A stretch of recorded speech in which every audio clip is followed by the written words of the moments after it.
Over the last few decades, humanity has been struggling with an obesity epidemic. According to statistics provided by the World Health Organization in 2016, more than 1.9 billion adults aged 19 and older were considered overweight. Unlike humans who don't have enough self-control when it comes to what they eat, plants have an entirely different problem. When you look at a field of wheat during summer and see spikes of grain dancing gracefully in the wind, you don't really think about whether plants are overweight. But can plants be fat? Before we get to that, make sure you drop a like and hit the red button because we have a lot more content coming your way. Modern cereal plants are obese. All modern cereal plants are bred from wild grasses, but in comparison to their ancestors, modern cereal plants are extremely obese. Their grains are larger, more numerous, and have a lot more starch reserves. As a matter of fact, they have so much starch reserves that they are considered obese. But it is this excess weight that is feeding the planet. How plants eat. Plants don't really eat food as we do. In their dictionary, food is carbon dioxide and they get it from the atmosphere. The plants use photosynthesis to turn carbon dioxide into sugars and nitrates in the soil, which are then metabolized to form amino acids. When the plants sense that there is food available in their system, they grow more rapidly.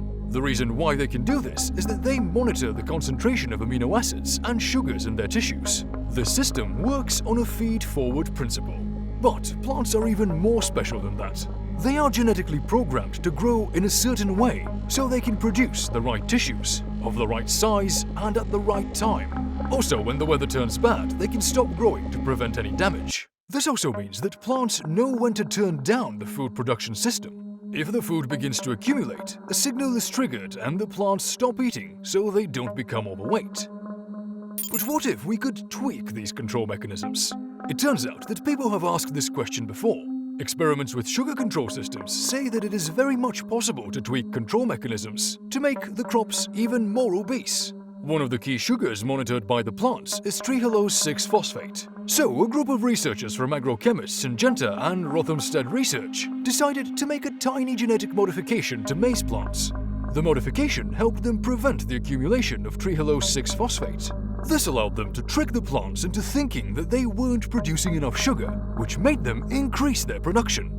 These genetically modified plants can produce up to 50% more grain in ideal conditions and outperform other unmodified plants by 123% in drought conditions. Could the same be achieved with nitrogen? Every year, millions of tons of nitrate fertilizer are used on fields across the planet.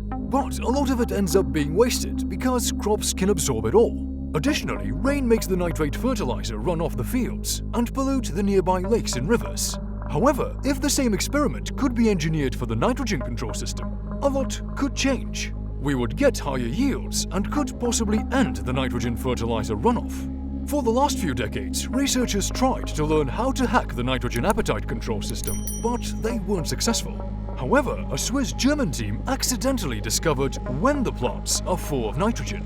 It turns out that there is a specific form of vitamin B6 called vitamer that tells the plant when it's full of nitrogen. For now, the Swiss-German team still doesn't know how to hack the nitrogen control system, but they do know that it works as an appetite control system that will eventually help them increase nitrogen consumption. The answer is yes. Research shows that the appetite of plants is held back by their evolutionary history. It's believed that maize, rice, and wheat probably grew in poor soils, which is why they had to adapt and learn how to conserve food. Those plants are now domesticated and take up only what's needed to grow and reproduce. In order to satisfy our needs, their appetite systems need to be retuned so they could reach their new potential.